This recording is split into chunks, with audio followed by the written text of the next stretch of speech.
problem. Have a good one. Oh, you want one? Hey guys, can I just do a quick Amazon? Hey.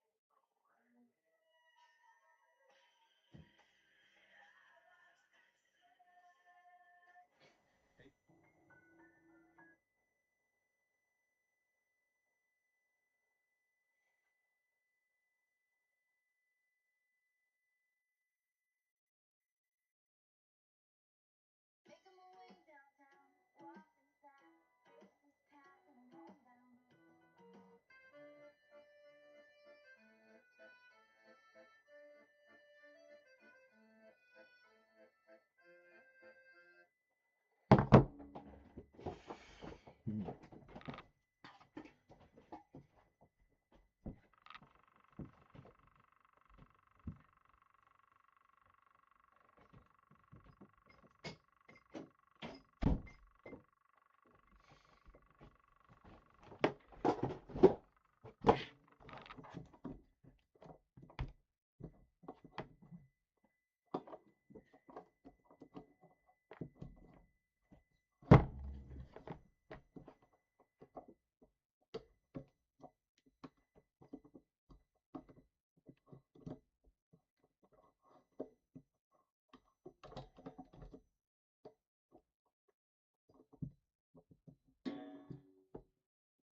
camera's messed up. There we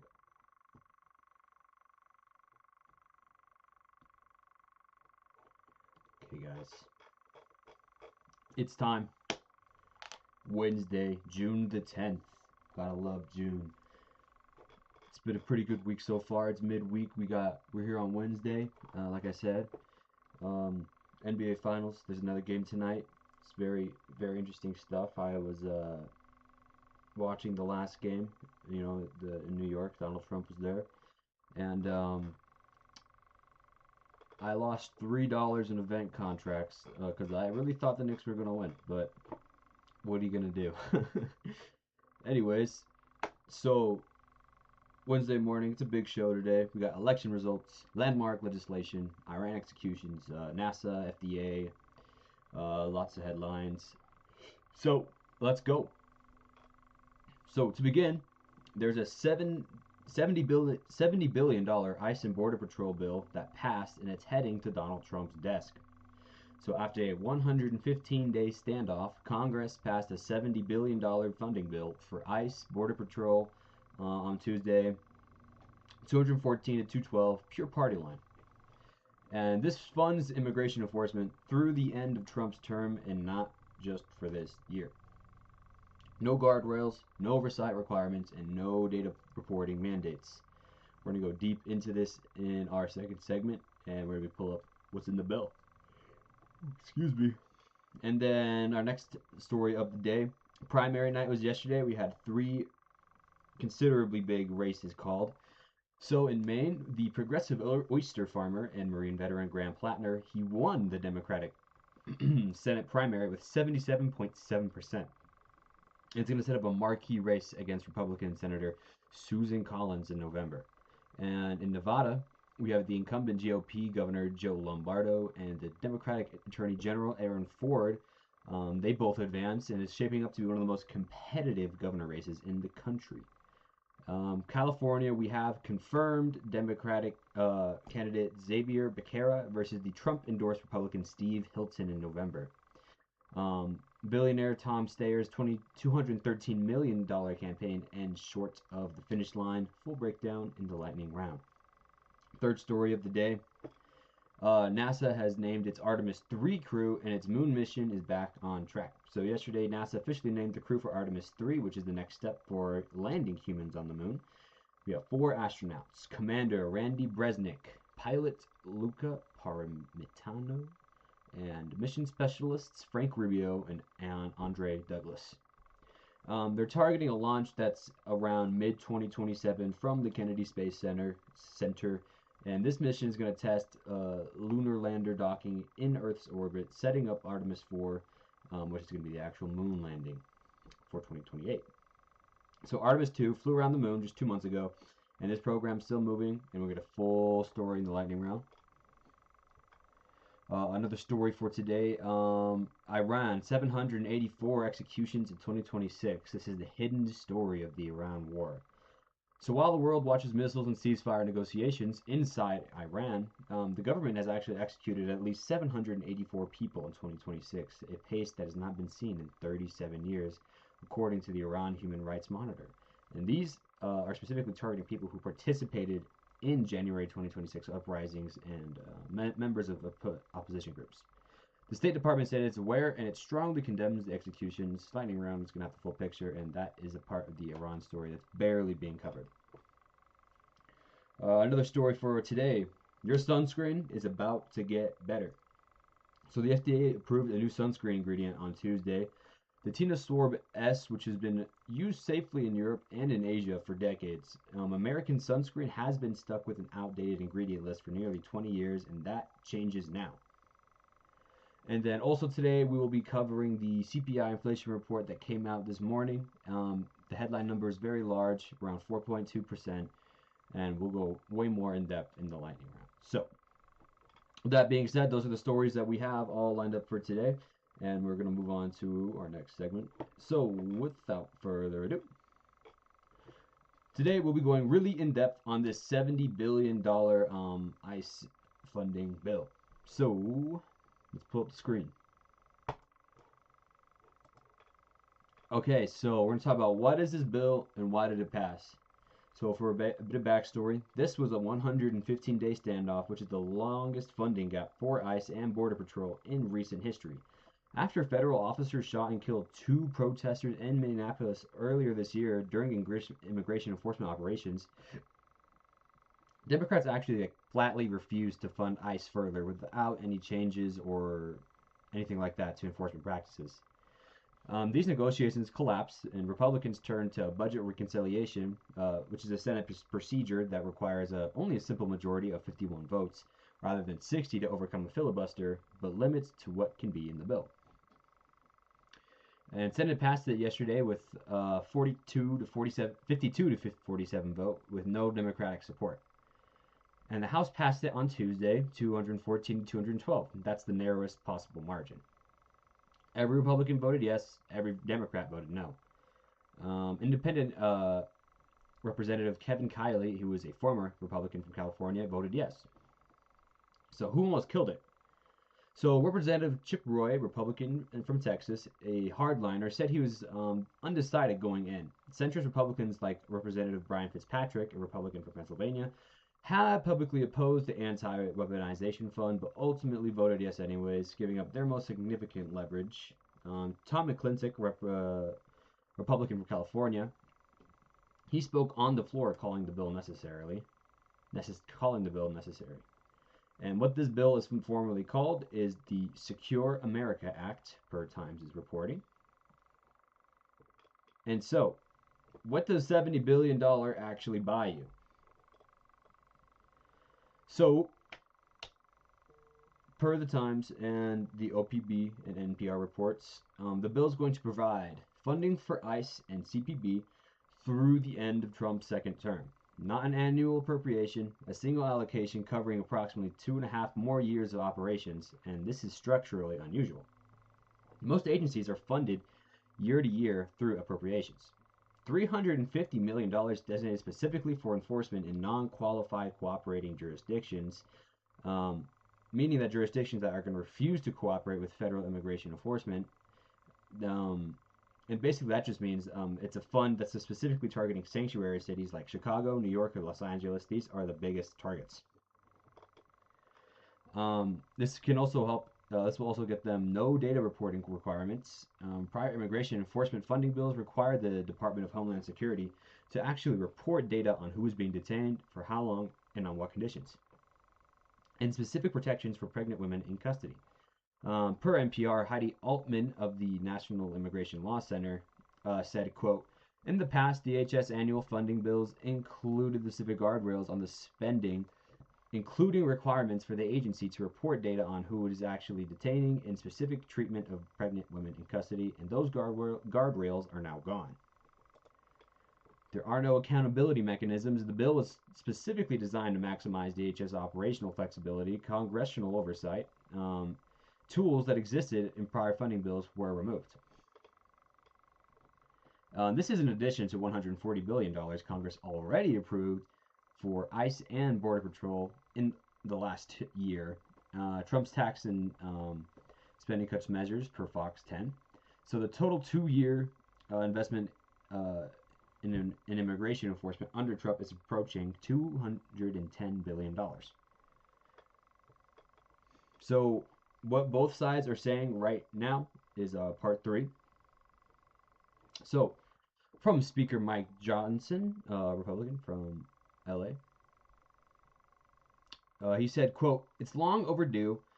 We have to fund border security and immigration enforcement, and it's sad that Republicans have to do it on our own." So basically, Speaker Johnson is just framing this as the right policy that Democrats refuse to support, putting the responsibility on the partisan nature of the vote on Democrats, which is something you'll typically see here, regardless of whatever bill we're talking or whoever's on what side. From Representative Pramila Jayapal, from Democrat from Wisconsin, with $70 billion, we could end homelessness in America. And Jayapal is making an opportunity cost argument that this choice is about priorities, and Democrats choose differently. From Heidi Altman, the Vice President of Policy, National Immigration Law Center, Same quote we saw earlier, quote, "It's very dangerous and it means that the agency will move forward with even fewer accountability mechanisms that we've seen in the past." So the civil liberties objection not to the funding but to the removal of these guardrails.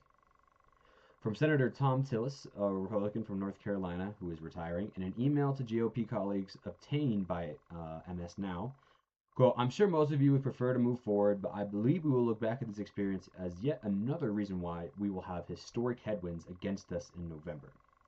So in plain language, a Republican senator warning his own party that killing the anti-weaponization fund restrictions, which Republicans actually promised to demand, but they did not deliver, this is going to hurt them in the midterms. He's retiring, so he has nothing to lose by saying it. He's not running again. He doesn't have to win another election. So the anti-weaponization fund, side note. So several Senate Republicans had sought to actually include a legislative ban on the anti-weaponization fund as a part of this bill after acting Attorney General Todd Blanche's verbal promise was to not revive it, which Blanche declined to put into writing. This ban was not included in the final bill. This fund only remains verbally killed and not legally barred.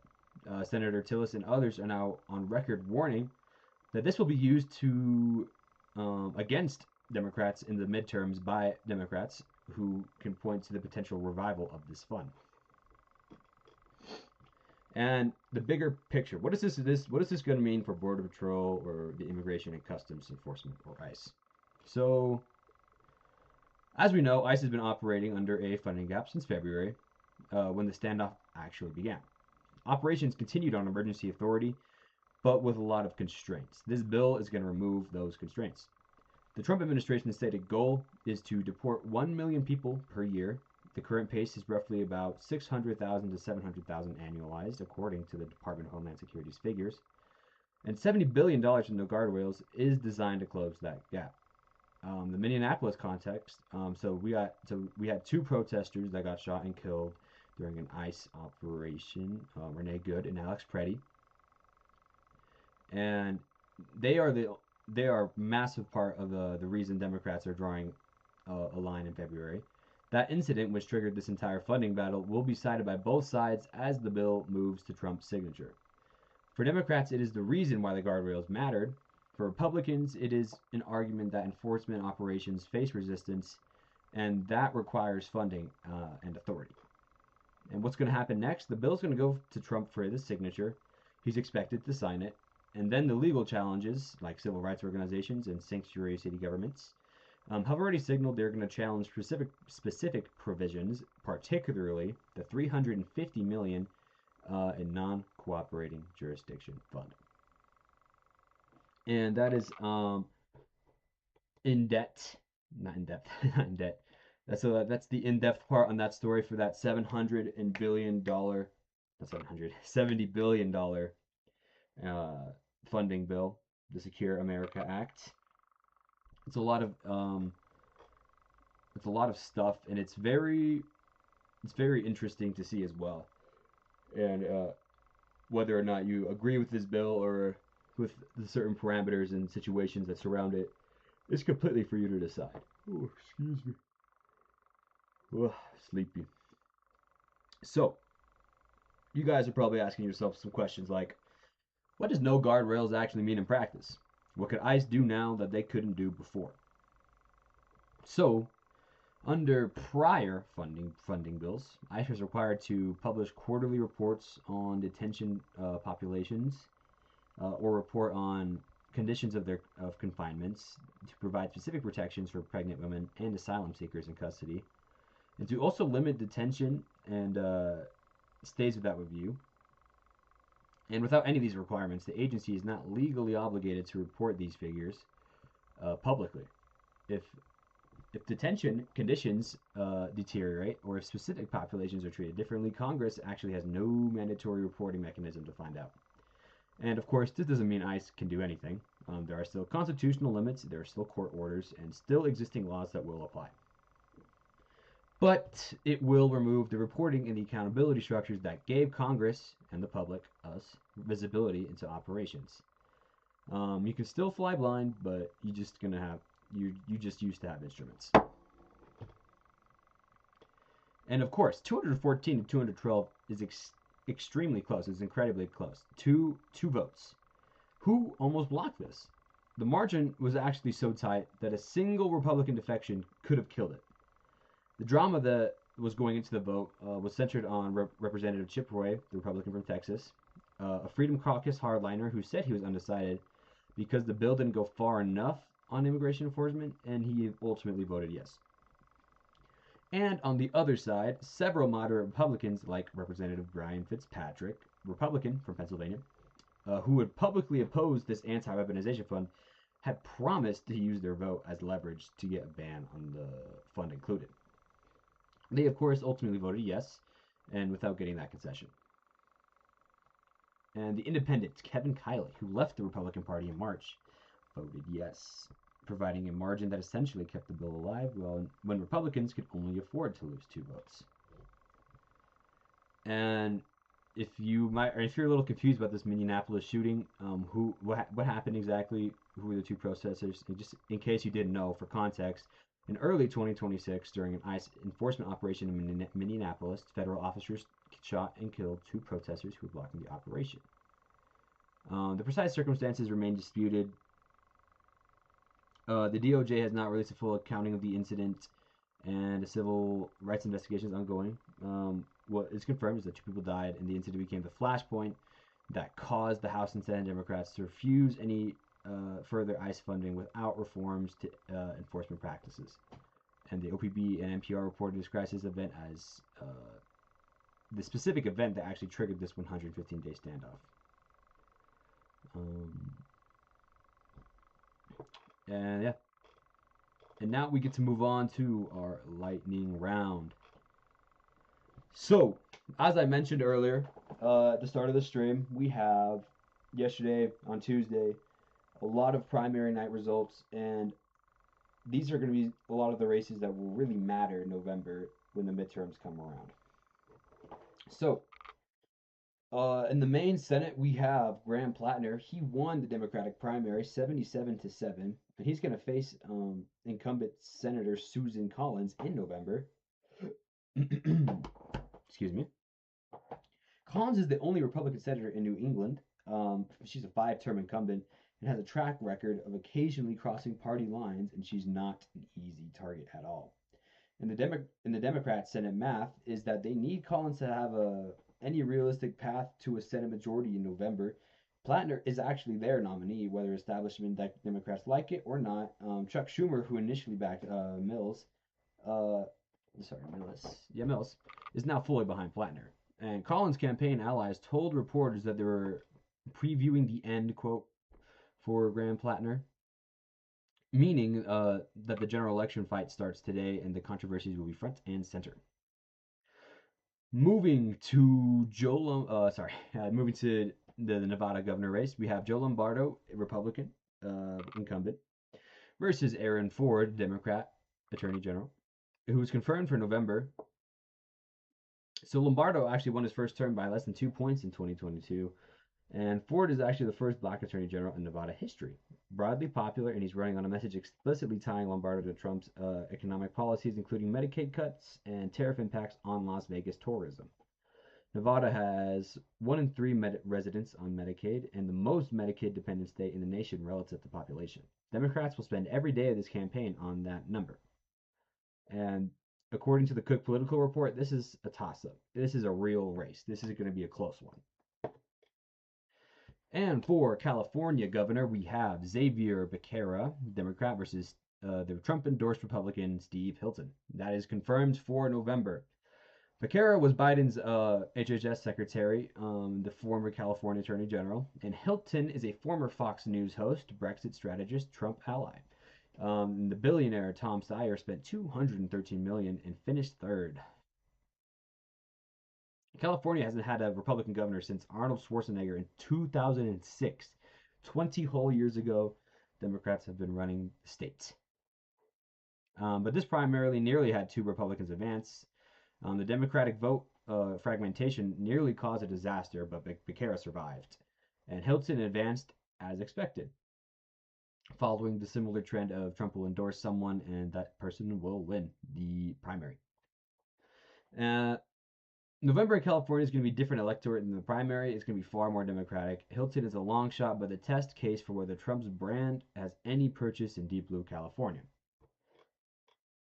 And over in South Carolina, Trump-backed candidates advanced in the South Carolina gubernatorial race. Nancy Mace, that rhymes, who had helped release the Epstein files, straining her relationship with Trump, failed to advance in the gubernatorial primary per Al Jazeera. And this appears to end Mace's political career in South Carolina. And why this matters for you. Last night's primaries set the midterm battlefield. The Maine race is the most consequential nationally for Senate control. Nevada is the most competitive gubernatorial race in the country. California is the largest state in the symbolic test of Democratic versus Republican dominance. And that covers the coverage for our primary night last night that ended. Now we're going to go to our second most important story of today, or third most, whatever you think, to be honest. I believe this is very important. So, your May Consumer Price Index report for inflation. Headline number is 4.2%. The Iran war is in your grocery bill. So the headline numbers straight from the BLS release was published this morning at 8:30 a.m. So the CPIU is up 0.5% month over month in May after rising 0.6% in April. Up 4.2% year over year, which is the highest annual rate since April of 2023. And both figures came in exactly in line with economists' forecasts per LSEG polling. So no surprise to markets, but no relief either. And the split screen story, and this is the most important thing to understand. So the headline CPI number is 4.2%. That's going to be the number everyone's going to hear.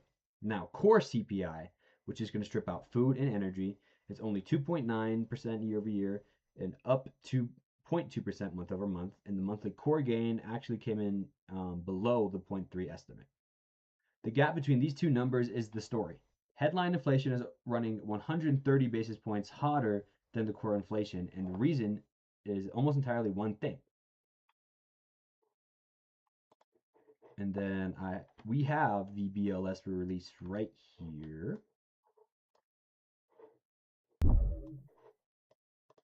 So I'll just pull it up for you.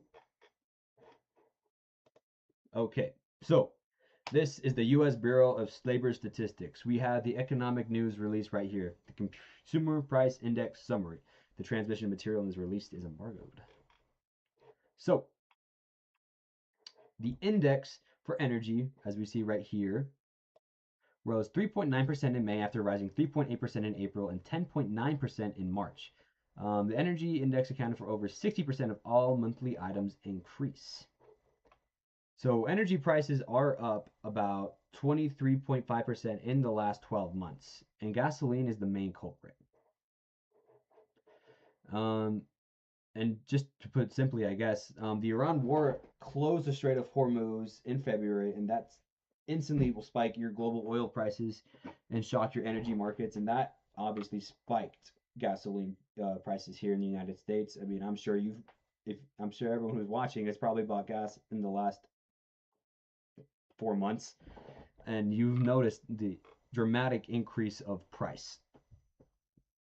And every CPI print since March is a sustained inflationary force. And the core commodities, which are non-food, non-energy prices, actually declined 1 basis point month over month, meaning that tariff pass through to consumers, consumer goods is currently muted. And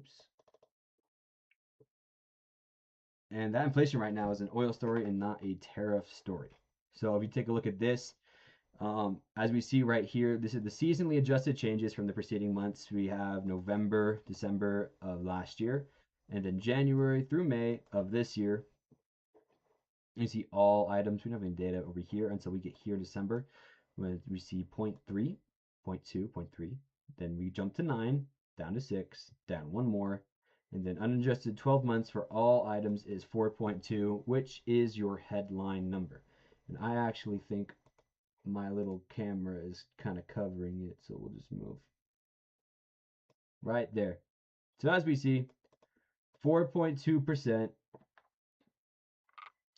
for the unadjusted 12 months ended in May 12th. Let's make it smaller. There we go. Okay. And then as you can see, if you strip away things like, as we mentioned previously, stripping out things like food, energy, which we see at 3.1 and 3.5, that changes things a little bit. So yeah, over here, all items less food and energy, where you get 2.9, as I previously mentioned. This would be our sort of core CPI number. So this is yeah, that's just the number for that. Okay. So, and there's a connection to the Federal Reserve here, and this is gonna matter for next week, and I'm gonna tell you why. The Fed's next Federal Open Market Committee meeting is June 16th or 17th, 1 week from today. And the new chair of the Federal Reserve, Kevin Warsh, is going to make his first rate decision. Now, Trump has been publicly pressing for these rate cuts, and the data does not support rate cuts at all. With headline CPI at 4.2, nearly double the Fed's 2% target, and the Iran war is still creating energy price uncertainty, markets are going to expect the Fed to hold rates steady on June 17th. Per CNBC, quote, markets largely expect the rate-setting FOMC to remain on hold, end quote. And the specific risk here is that Trump this morning warned that Iran is going to, quote, pay the price for not taking a peace deal, which is going to rattle stock futures. And if the Iran conflict escalates further, energy prices are just going to keep going up and up. And headline CPI is going to go higher, and the Fed has even less room to cut rates. So the political reaction on both sides, straight quotes, from Representative Brendan Boyle, Democrat from Pennsylvania. The House Budget Committee ranking member said today, quote, today's inflation data confirms that what people already feel every time they go to the grocery store, fill up their gas tank, or pay their bills, costs are still too high, and Donald Trump is making it worse with his tariff taxes and reckless war in Iran. End quote. And the Republican framing, core inflation is at 2.9%, shows the underlying economy is not overheating. And the headline number is energy driven and will moderate when the Iran situation resolves. And the market reaction to this morning was stock futures were in the negative territory after Trump's Iran warning, but held off their lows after the CPI release, per CNBC, meaning that the inline print was mildly reassuring to relative fears of a hotter number. Treasury yields have been flat, bond market essentially saying, as expected, nothing changes. And why this matters for you. 4.2% inflation is not abstract. The average American household spends roughly $72,000 per year on goods and services. A 4.2% annual inflation rate is going to translate to approximately $3,000 in additional purchasing power lost relative to a year ago.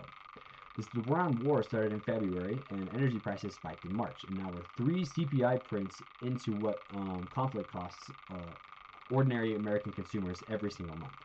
The deal, or the lack of a deal, has a price tag, and it's going to show up on the 8:30 a.m. BLS release every 30 days. And this story actually connects to a few other stories. So, like from our in-depth story for today, the $70 billion funding bill was partly politically enabled by the anti-weaponization fund collapse, and inflation is the backdrop voters will be operating in for November. Back on Monday's show, the Iran ceasefire, the initial halt is directly tied to whether oil prices are going to continue to fall or whether they want to reverse. And from last week, our Jerome Powell's Kevin Warsh Federal Reserve story. So Warsh's June 17th decision is now set against a 4.2 headline CPI backdrop.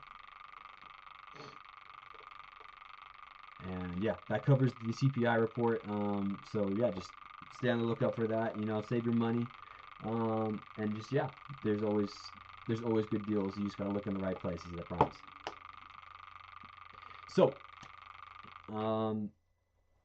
next story is NASA has their Artemis III, and we now know who the crew is who's going to be practicing for the moon. So NASA has officially named the Artemis III crew yesterday at the Johnson Space Center in Houston. So Commander Randy Bresnik, 58, Florida Marine pilot, Top Gun graduate, 149 days in space across shuttle and ISS missions from Santa Monica. Pilot Luca Parmitano, 49, Italian Air Force test pilot, European Space Agency astronaut, and a former ISS commander. He's the first Italian commander of this station, visibly emotional at the announcement, saying, quote, "I am grateful that NASA has allowed me to be a part of this incredible group of people," end quote. And the ESA Director General called it a proud day for Europe. Mission Specialist Frank Rubio, 49, Army Black Hawk helicopter pilot and family medicine physician. He holds the U.S. record for longest ISS stay, which is 371 consecutive days from 2022 to 2023.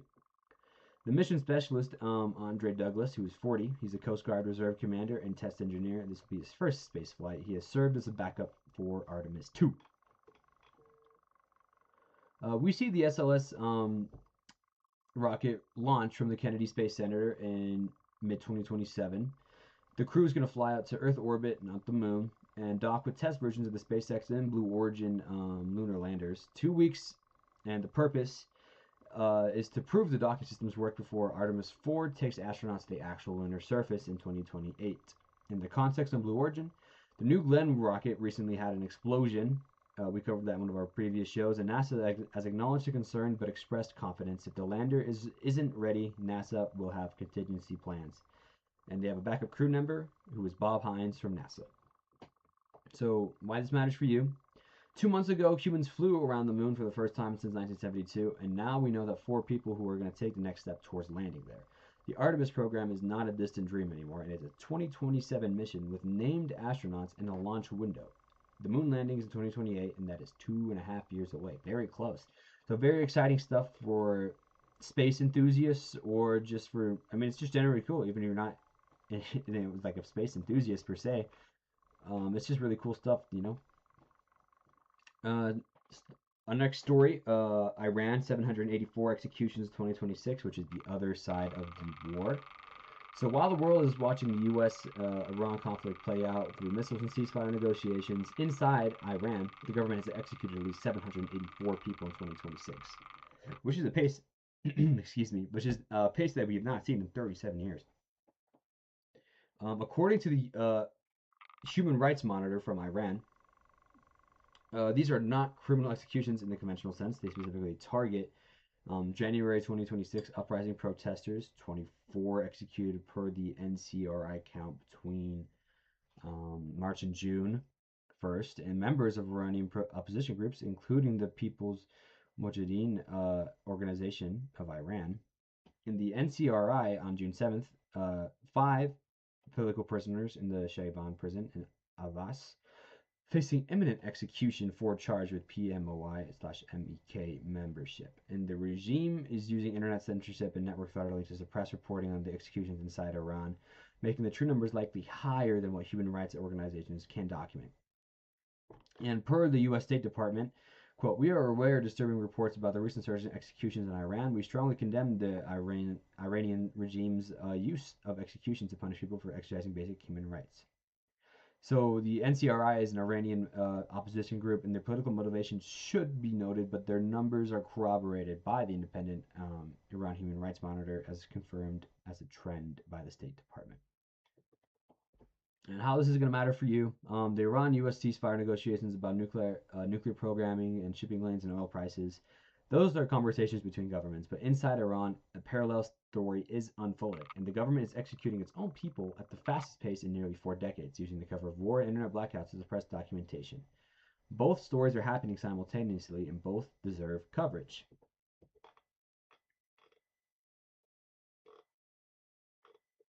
And our last story for today.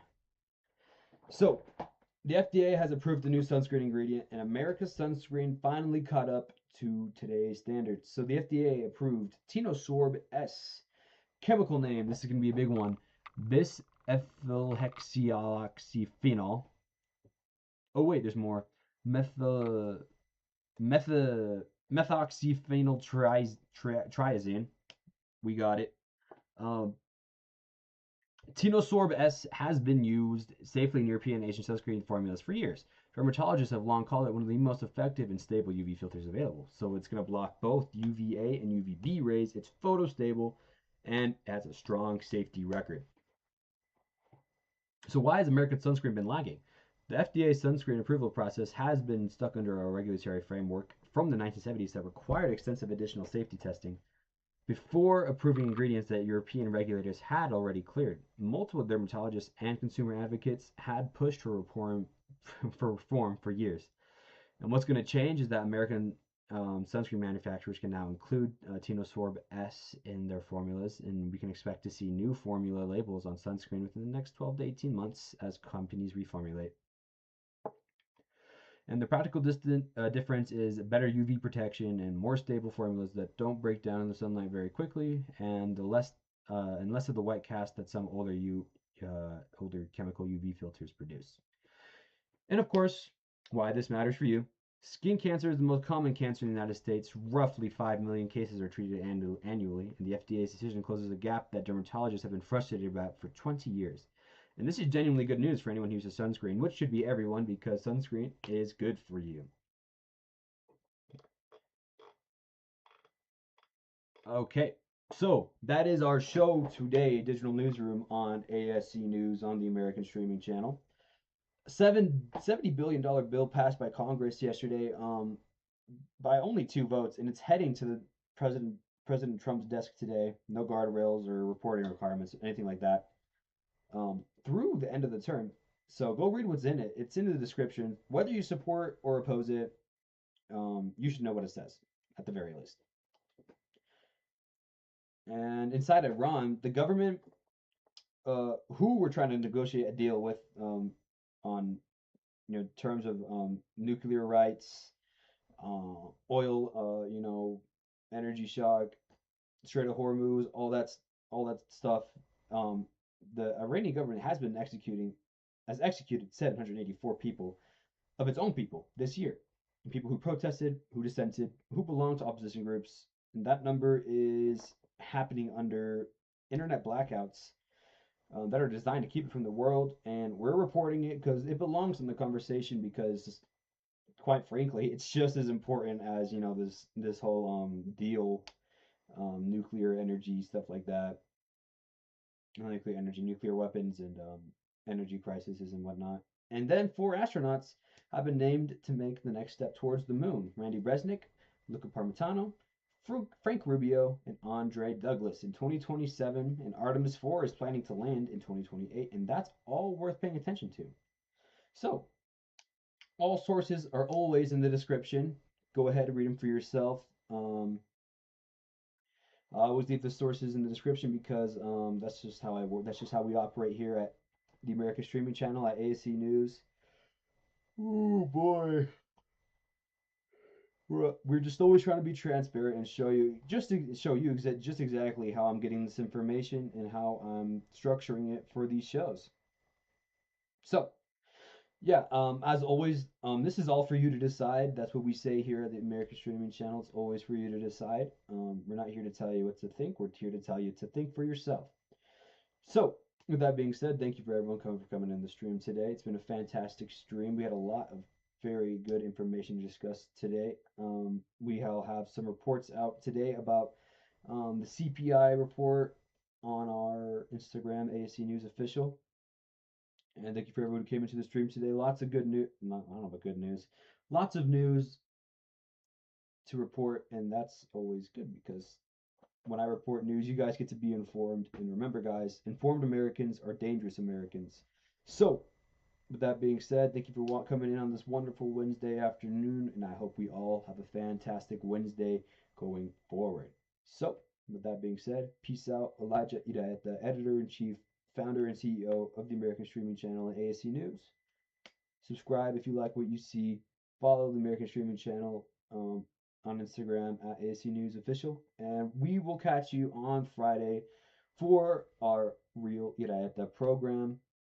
It'll be fun. We'll have a bit of news and a little bit of fun.